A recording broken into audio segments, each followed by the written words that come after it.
नमस्कार शेतकरी मित्रांनो. आज आपण आपल्या 2 वर्षांच्या नारळाच्या बागेत उभे आहे. सर्वप्रथम आपणा सर्वांना दीपावलीच्या हार्दिक शुभेच्छा. आपली दीपावली सुखाची, समाधानाची आणि भरभराटीची जावो हीच ईश्वरचरणी प्रार्थना. मित्रांनो, मागील आपण नारळाच्या या सिरीजमध्ये मागे ज्या विषयावर चर्चा केली होती की जात निवडणं आणि त्या रोपांची आपण जात निवडल्यानंतर जमीन निवडण्याचा जो पूर्ण माहिती घेतली होती. त्यानंतर आता आपण जमिनीची ही पूर्व मशागत म्हणजे नारळाचं रोप आपण घेतलं आणि त्याला लावायचंय. त्याच्या आधीची जी मशागत असणार आहे पूर्ण, त्याच्याविषयी आपण आज चर्चा करणार आहोत. पण मित्रांनो, मला काही कमेंट्समध्ये काही प्रश्न विचारले गेलेत. त्याच्यावरही आपण चर्चा करणार आहोत. तर हा व्हिडिओ शेवटपर्यंत पहा. मित्रांनो, काही लोकांना आपला दुसरा जो व्हिडिओ आला होता भाग 1, तर तो मिळाला नाही. याचं कारण असं मला वाटतं की त्यांनी जे बेल आयकॉनचं बटन होतं सबस्क्राईब केल्यानंतर ते दाबलं नव्हतं. तर मित्रांनो, आपल्या जे चॅनलला सबस्क्राईब केल्यानंतर बेल आयकॉनचं बटन दाबा.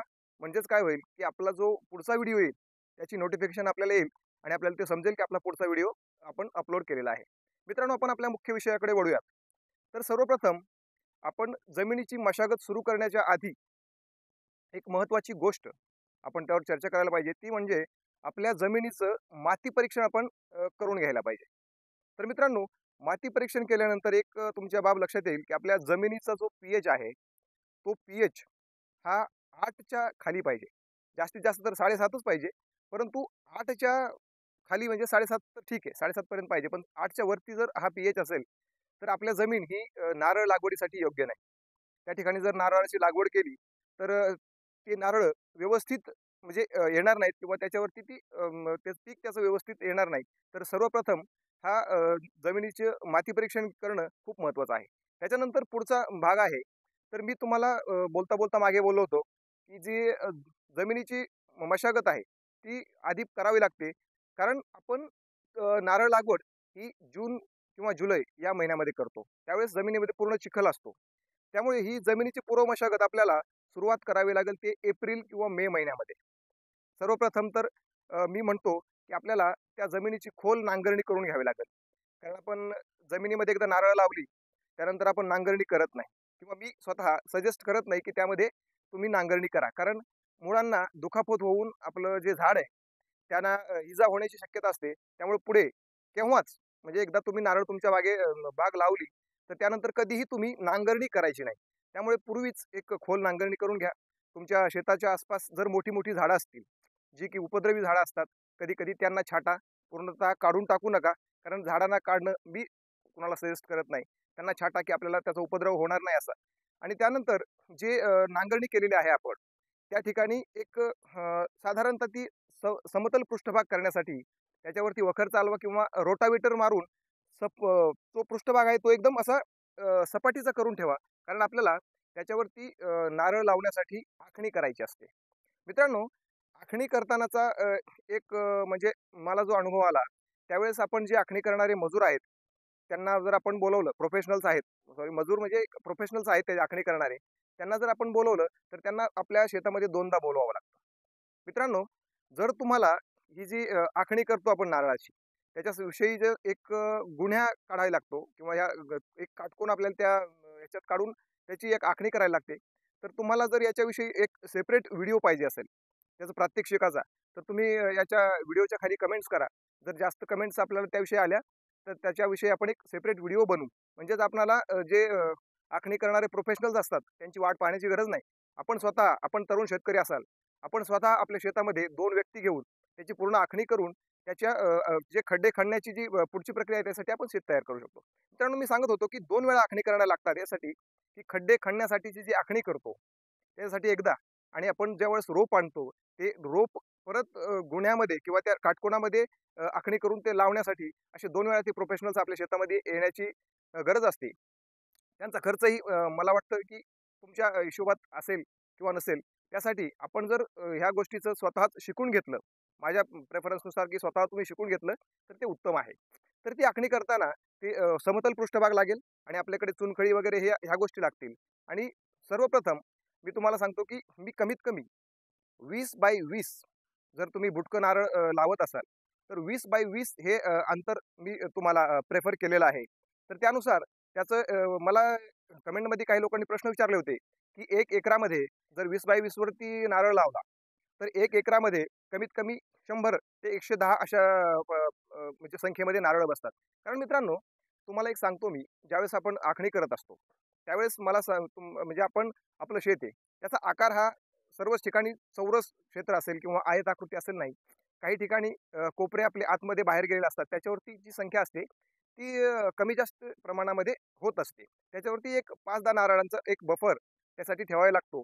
आणि मित्रांनो, ज्यावेळेस तुम्ही त्याची आखणी करत असता, त्यावेळेस आपल्या शेजाऱ्यांना आपला उपद्रव होऊ नये, यामुळे आपला जो बांध असतो, त्याच्याकडून कमीत कमी 10 ते 15 फुटांचं जे अंतर आहे, ते आपल्या शेतामध्ये सोडून द्यायचं आहे. कारण कसं आहे, शेतकऱ्यांना एकतर शेजारचं कधी-कधी आपलं पटत नसतं त्या लोकांशी.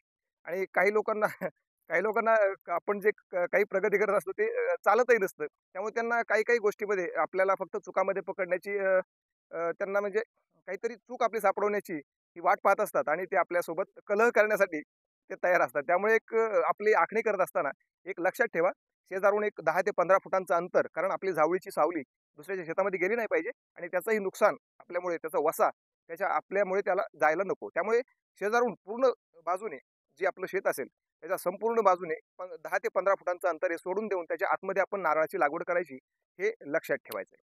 आता त्याच्यामध्ये सर्वप्रथम येतंय ते आखणी केल्यानंतर खड्डा खोदायचा. आता हा खड्डा खोदायचा कसा? किती फूट खोदायचा? याचं मी तुम्हाला सांगतो. खड्डा हा 4 बाय 4 फुटांचा, म्हणजे 4 फूट रुंदी आणि 4 फूटच चौरस आकाराचा खड्डा हा 4 फूट 4 बाय 4 चा खोदायचा आहे आणि तो 4च फूट खोल असा खोदायचा आहे. आता काही ठिकाणी कठीण खडक असतो. तर तो कठीण खडक फोडून आपणाला तो बाजूला काढून त्यामध्ये सुपीक माती त्या 4 फुटाच्या खड्ड्यामध्ये भरायची. म्हणजे असं की आपण जे-सी-बीच्या साहाय्याने मित्रांनो खड्डा या ठिकाणी खोदणार आहोत.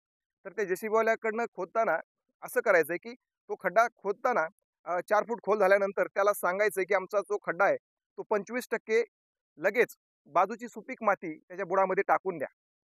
तर तो 25% खड्डा त्याच वेळेस भरून घ्यायचा आहे आणि त्यानंतर त्या खड्डा खोदून झाल्याच्या नंतर 25% तो भरलेला आहे. त्याच्यामध्ये साधारणतः आपल्या रेग्युलर 2 टोपली असतात. आता मी किलो, ग्रॅम अशा बाबतीमध्ये मी सांगत नाही. तुम्हाला साधारणतः आपल्या घरी जी मध्यम आकाराची 2 टोपली असतात, अशी 2 टोपली शेणखताची त्याच्यामध्ये भरायची आहेत. कुजलेलं शेणखत. बिना कुजलेलं शेणखत जे असेल ते आपल्याला परत त्रासदायक होईल. त्यामुळे कुजलेलं शेणखत त्याच्यामध्ये 2 टोपले भरायचे आणि ते जर कुजलेलं व्यवस्थित नसेल, तर कुजवण्यासाठी आपल्या जे कृषी केंद्र असतात त्याच्यामध्ये वेगवेगळे गोष्टी आपल्याला मिळतात, की शेणखत कुजवण्याच्या ज्या पावडर्स किंवा काय-काय गोष्टी त्या असतात. त्याच्यामध्ये आणून मिक्स करा, त्याला कुजवा आणि त्यामध्ये भरून घ्या.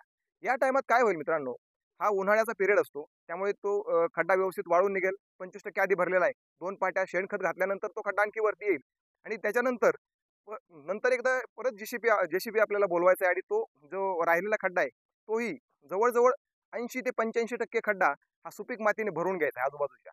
आणि जी माती त्याच्यात उरलेली असेल किंवा खड्डे-खड्डे आपल्या रानामध्ये असे चढ-उतार होतो, त्याला एक लेव्हल करायची आणि जे खड्डे आहेत ते फक्त 15% वरतून खाली ठेवायचे. कारण आपल्याला लक्षात येईल की आपला खड्डा कुठे होता. हे पूर्ण झाल्याच्या नंतर आपण शेताची परत एकदा मशागत म्हणजे करून घ्यायची आहे. कशामुळं? तर आपण नारळ ज्यावेळेस लावतो, त्यावेळेस ते शेत पूर्ण समतल परत दिसायला पाहिजे. कारण उबड-खाबड दिसता कामा नये. आता माझं शेत तुम्ही मागे या साईडला बघत असाल, की एकदम समतल पृष्ठभाग त्याचा झालेला आहे. नारळ लावल्याच्या नंतरचा जो पूर्ण आहे, तो समतल पृष्ठभाग झाला पाहिजे. त्याच्यासाठी आपण म्हणजे ते समतल पृष्ठभाग करून घेणंही महत्त्वाचं असतं आणि त्याच्यानंतर जो कालावधी आहे नारळ लावण्याचा, तो आहे जून किंवा जुलै. या आधी आपल्या रोपांची बुकिंग आपण एखाद्या मित्रांनो मला बऱ्याच खाली कमेंट्स आल्या होत्या, की आपण रोप हे किती रुपयांना आहे? हे रोप मित्रांनो साधारणतः एक ₹150 अंदाजात हे रोप असतं. कमी अधिक प्रमाणात असू शकतं. ₹10-20 इकडे-तिकडे फरक असू शकतो. तर तुम्ही मला विचारलं होतं, की तुम्ही रोपं कुठून घेतली? मी आमच्याकडनंच हे भिगवण जे आहे, मी माझ्या जवळचं आहे. इंदापूर तालुक्यातलं भिगवण या ठिकाणाहून आम्ही रोपं घेतली होती. पण तुम्हाला ही रोपं बऱ्यापैकी महाराष्ट्रामध्ये आपापल्या भागामध्ये समजा तुम्ही ज्या भागात असाल त्या भागामध्ये अवेलेबल असतात. पण एक काम करा, जर तुम्ही रोपं घेत आहात, तर ते एक शासन मान्य नर्सरीमधून घ्या आणि त्याची पक्की बिलं समजा तुम्ही मलेशियन ग्रीन डॉर्फ नारळाचं रोप घेतलंय, त्याच्यावरती त्यांच्याकडनं उल्लेख करून घ्या की मलेशियन ग्रीन डॉर्फ ही प्रजाती आहे आणि याची एवढी एवढी फळधारणा वगैरे, ह्या सर्व गोष्टी त्यांचा ठप्पा आणि ते ओरिजिनल बिल आपल्याकडे जपून ठेवा. मित्रांनो, याच्यामध्ये फसवणुकीही काही ठिकाणी होतात. त्यामुळे मी तुम्हाला पहिल्यांदाच सांगितलंय की व्यक्तिगत ह्या गोष्टीची जिम्मेदारी म्हणजे मी घेत नाहीये, कारण ह्या गोष्टी थोड्या रिस्की आहेत. त्यामुळे मी रोपं वगैरे काही विकत नाही. पण तुम्ही आसपास थोडा रिसर्च करा. कारण आपल्याला नारळाची बाग लावायची आहे. म्हटल्यावर आपण एवढा तर रिसर्च करू शकतो की ते 50-60 वर्षांचं पीक आहे. त्यासाठी एक 10 दिवस देऊ शकतो. त्याचा रिसर्च करण्यासाठी कुठं व्यवस्थित रोप मिळेल आणि आपण वेगवेगळ्या ठिकाणी चौकशा करा आणि जिथं व्यवस्थित वाटेल त्या ठिकाणी तुम्ही हे रोपं खरेदी करा. आधी बुकिंग करून ठेवा.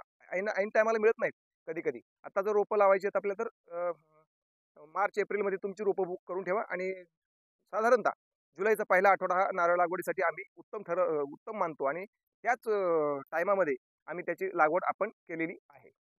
आता पुढची जी त्याची प्रोसेस राहील ती म्हणजे पाऊस पडल्यानंतरची. रोप आणून रोप लावायचं कसं? कितपत खोल रोप लावायचं? त्याला उकरायचं किती? त्याच्यामध्ये कुठली म्हणजे कुठली औषधं त्याच्या खाली किंवा कुठली गोष्टी त्याच्यासाठी द्यायला पाहिजेत. तर ह्याचा आपण एक सेपरेट म्हणजे नारळाचं रोप घेऊन एक प्रात्यक्षिक या ठिकाणी आपण करणार आहोत. तर तो पुढचा भाग होईल. कारण हा हा भाग खूप मोठा होईल आणि हा कंटाळवाणा होऊ नये यासाठी आपण याला शॉर्ट करण्याचा प्रयत्न करत असतो. आणि मित्रांनो, आता मागील व्हिडिओच्या ज्या काही कमेंट्स आल्या होत्या, तर त्याच्यावरती आपण बोलणार आहोत.